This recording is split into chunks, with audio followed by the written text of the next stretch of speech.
How do the best players in the world get into this really powerful impact position like Pierce, where they're really open through the golf ball? Well, today we're going to show you exactly how they do it to help you with your game. Yes, we're going to be showing you how to use the ground to get more power. Hi, we're your coaches, Piers and Andy from Meandmygolf. And if you want to get more power in your game, hit the subscribe button and also hit that notification bell. So this is something where we see the best players in the world. They're all generally open at impact. We have a lot of hip rotation, hips facing forward, even the upper body's opening as well.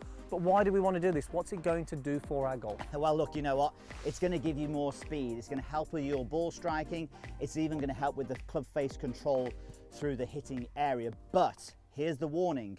Please don't try and open out your hips more in your downswing if, when you are swinging down, your club face is excessively open, causing you to hit the golf ball to the right.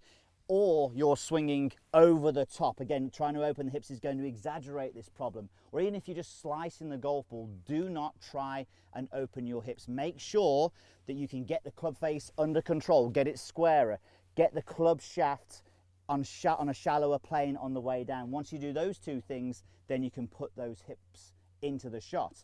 But also, this is quite difficult, isn't it? But also you do need some mobility in this lower body to be able to open those hips as well. It's good to have a little bit of awareness of how you actually move those hips as well. Okay, well, before we get into some drills and some sort of thoughts on this, let's take a look at this video here of this guy on ice. It's going to give you an understanding of what we do, because we're really going to pay attention to the ground. Now, if we take a look at that again now, take a look at his lower body. What do his feet do?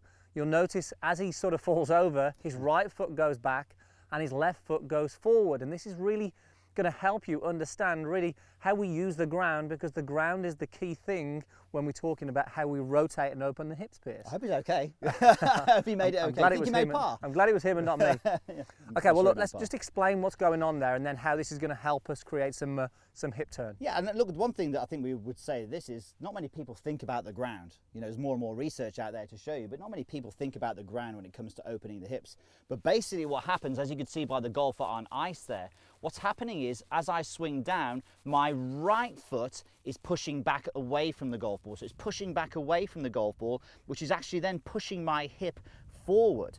And my left foot is pushing towards the golf ball, which then causes my left hip to push backwards away from that. So it's almost the pushing into the ground, and the traction that we get from the ground pushes us back in the opposite direction. Exactly, so that right foot being pushed this way, the ground pushes back this way towards us, really pushing the hip forward, and then the opposite, where that one foot pushes forward, actually pushes back. So that helps Pierce now get into this position, but it's really going from the feet up, it's really going from the ground. Whereas Pierce mentioned, a lot of people from the top of the golf swing are maybe thinking a little bit more about the hips and how to create these, instead of going, well, let's start at the ground. Yeah, and look, that can work, because sometimes you thinking about the hips makes the feet work differently, but sometimes, like Andy said, if you can start at the ground, then it's going to be better. Great example here. Take a look at this. Colin Morikawa, we were lucky enough to spend some time with him. Unbelievable talent, great golfer on the PGA Tour.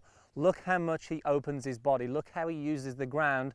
This is one of the key components for him that helps him really control his ball flight with his irons. An unbelievable golfer, Pierce, and certainly laser-like irons, which we'd all love to have. And very slight, very small, but it hits the ball a mile, and this is obviously one of the reasons. Okay, well, let's go through what we want to do with this is create some awareness, some feelings for you that you can take to the range or do at home or on the golf course, that's going to help you create some feeling of the ground, because this is the key thing. Let's go through the first sort of drill then, Pierce, or maybe just something in the setup first. Yeah, absolutely. I think we mentioned earlier about you've got to have the mobility. So in the setup, if I can get my left foot and flare it out, it's going to allow me to open out my hips more. If I have it square on, it's going to be a little bit harder. There's a block there. So it just allows for more mobility by doing it that way. Now, as you mentioned, Andy, we want to create feels with this. These drills aren't necessarily for hitting golf balls, they're more for creating feels. So hands and arms across your shoulders in golf posture. Really good wind-up, but then as we swing back, what you're going to do is you're going to lift the toes on your trail foot and the heel on your lead foot. And then as you start your downswing without moving your upper body, bang, you're going to push your feet back into the ground. That's you using the ground and trying to get that pushing force into the ground. And it's a really nice way of understanding how to kickstart the lower body without moving the upper body too much. Do that one more time. I love this, because as watch what happens.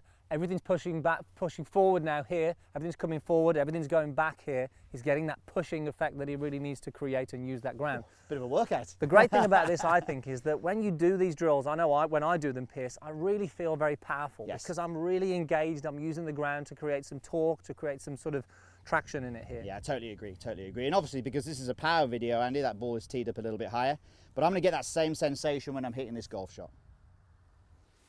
That was pretty decent, wasn't it, that one? That's going to go. You know what? He's had some warm-up ones, and none of them were like that, actually. None of them were like that. There was a top there as well, which is good. There was a top there, actually. Right, okay, let's go with it. I was really impressed by that one, You're impressed with that one? You're scared by that one? I'm scared by that one, right. The ground is shaking. Let's go through the next drill then. Okay, so this is actually a drill that you've done with an old coach of yours, a guy called Dave Ridley, and it's called centered knees. And I'm actually going to get you in here to help me because I think it works well when you've got two people doing this. One of my favourites this is because it really helps you feel the ground. So you're going to notice this on a lot of the best players in the world as well. As we go to the top of the golf swing here, I'm going to ask Pierce to sort of just leave his arms and his upper body there, but you can see he's rotated his hips on the way back. All we're going to ask him to do now is to actually centre these knees. There we go. Centre the knees without really moving the upper body too much. This is going to create a bit of a stretch. But the great thing about this, you cannot help now but use the ground in order to centre those knees. Pierce can feel that, obviously getting a little bit older than me. Shower after this video. So it's a great feeling for you to get that. I really love this drill. And every time I do this, I feel like I'm going to hit it like 10, 15 yards further. I thought you were going to say you feel like you hit it like Pierce. No, I said further, Pierce. Okay, sorry, yeah. Okay, right, let's see if we can get this centered knees. Just one quick one, actually, one observation. Something you're going to notice on a lot of the best players in the world. As they do this, you're going to see they center their knees and their hips get pretty square before this lead arm gets parallel with the ground or around that same point. They're really using that ground early in the downswing.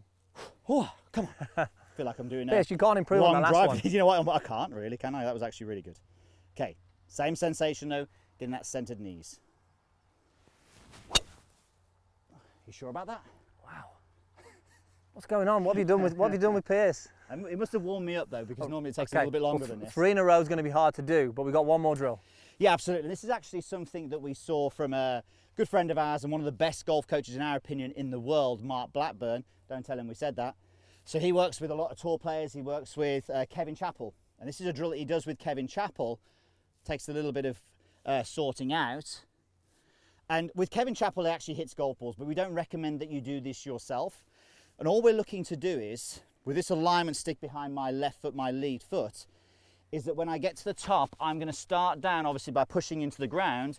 But as I push into my left foot, the ground is then going to hop that foot over the stick. So it looks a little bit like this. So swing back down, and that left foot you can see is just all out, is just hopping over the stick. And you could do this maybe with an iron when you get used to it. Don't recommend doing it with a driver because you might cause a few sky marks. I really hope he slips over on this next one. But the great thing about this, in order to get this left foot going back, he needs to push forward, which is exactly what we're talking about. That's the ice shot that we saw that guy do. Yeah, absolutely. Okay. So, yeah, we're just going to hit this one now. He's got normal, 3 in a row. Think of the long drive guys as well, and girls, you know, Carl Berkshire, Berkshire, whatever it is. Pronunciation not so good on that one, but think about what he does with that left foot. It really fires down behind him as well. So Matthew Wolf as well, somebody who does this without, not even in a drill, he does this with his driving where he's using that ground. Obviously a long hitter as well. All long hitters, get rid of that bug there, otherwise he's going to go for a...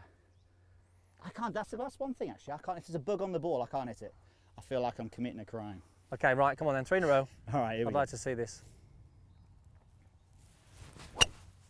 That one was the worst one. Oh, he's let me down. The pressure got to him. I tried to hit that one a little bit hard, but you know what happened? I didn't tee it hard. It was too low. It was far too low. It was far too low. Guys, hope you enjoyed that. Look, there's some really important things there that helps you create some awareness of really, yes, we want to be more open through the golf ball. Things need to be in place, but how we use the ground is massively going to help that. So make sure you give those drills a go on the range next time you're there. Also, if you want some more coaching from myself and Pierce, then make sure you head over to our website, meandmygolf.com, where we've got some great coaching plans that's going to help you with your game. Ultimate Irons is a fantastic one that we're seeing some really great benefits from. That really is a guide to get you where you need to be. So make sure you click the link down below, and we look forward to seeing you there.